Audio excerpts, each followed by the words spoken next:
All right, so I am gonna show you guys how I've maintained my hair, being 4C and like keeping it at a great length. Like, let's see, you can't really see how long it is, but as you can see, it's almost to my boob now. I mean, it is like to the top of my boob, I guess, or whatever. And then when I stretch it down like this way, it is like to the middle of my back. But I'm just gonna show you guys some techniques I've used to like take care of my hair. The front, I literally just had it in 2 buns and with like the front flat iron, so it is reverting back to its curls, but it does 100% revert back. This is not heat damaged or anything. I literally just wet it. You can still see water like dripping from the back of my neck, but it will fully revert. To wash my hair, I've been using Kristen S clarifying shampoo, and that's literally it. To oil my hair, I use Amla oil. This will have your hair down your back in 3 business days, okay? Please invest in that. And then the last thing, I just started using this, but it's been helping it like keep my ends and stuff really moisturized as well. Because I feel like the Amla oil, it's kind of on a thinner side, so it will like soak up in your hair pretty fast, especially like depending on the porosity. But I use the Iso Plus it's a hair and scalp conditioner, and it has black castor oil and coconut oil.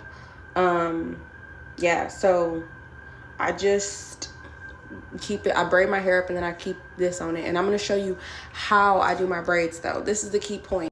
So after my hair is oiled, I divide my hair into 4 sections. Okay, and you want to make sure when you're going through each section that you're detangling that, and that it's also wet when you're detangling it, because you don't want to do it while it's dry. It would just like rip the ends and rip your hair out. Okay, like, whatever. Okay, so this is the first little section that I'm going to braid up. And it's the part that's important, right? So I'm going to add some more of that oil that I was telling you about. Not the almond oil, but the black castor and coconut oil. And then I'm going to loose braid it, or like braid it into a single, All right, it's kind of hard to see, but I literally just take that one section and I braid it, and I make sure that I'm like pulling downwards as I braid so that it's in a nice like tight single.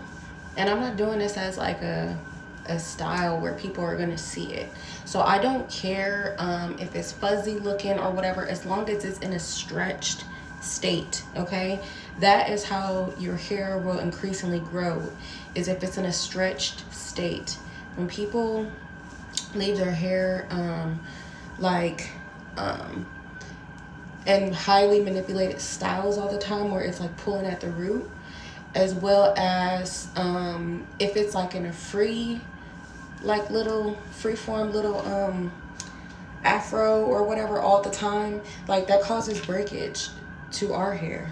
So of course, like, this is how you get your hair to grow in a stretched state and making sure it's moisturized and stuff. So that's how I've been keeping my hair pretty healthy. And then I do that to my entire head, and I'll show you guys section by section.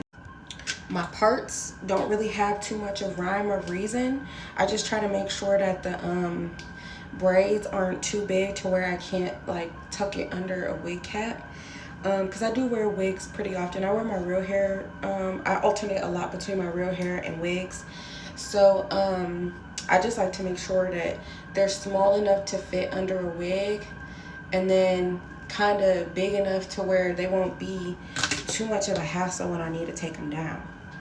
Like, typically doing stuff like this would take me, like doing this hairstyle underneath my wigs, take me about an hour. But that's because I like to thoroughly like make sure each section is parted. I mean, not parted, it's moisturized, and and just make sure it's detangled. So I'll be back. That's when I start this next section. I should explain why these things have worked for me. So I use clarifying shampoo because that helps to clean my scalp, as well as get dirt and oils and like product buildup and stuff out of my hair that has built up over a long time, because you want to make sure that you don't have residue from the last hairstyle. And then I don't use conditioner. I promise you I don't even have conditioner at my house. I know people like love to do conditioner or deep hair masks. It's just not really something that I reached for. I've never really done like deep conditions or anything like that. I just basically make sure to keep my hair moisturized and clean. And then also your diet. Your diet is a big contributor to your hair health because it starts from the inside out. I typically eat a lot of fruit. I have a lot of water intake, whether it be sparkling or regular water. It all works the same. And then I typically eat a lot of like steak or chicken. Like I know I hit my proteins for sure. I eat a lot of vegetables, and especially because like I have a lot of Asian cuisines over here that have fresh like veggies as a part of their like.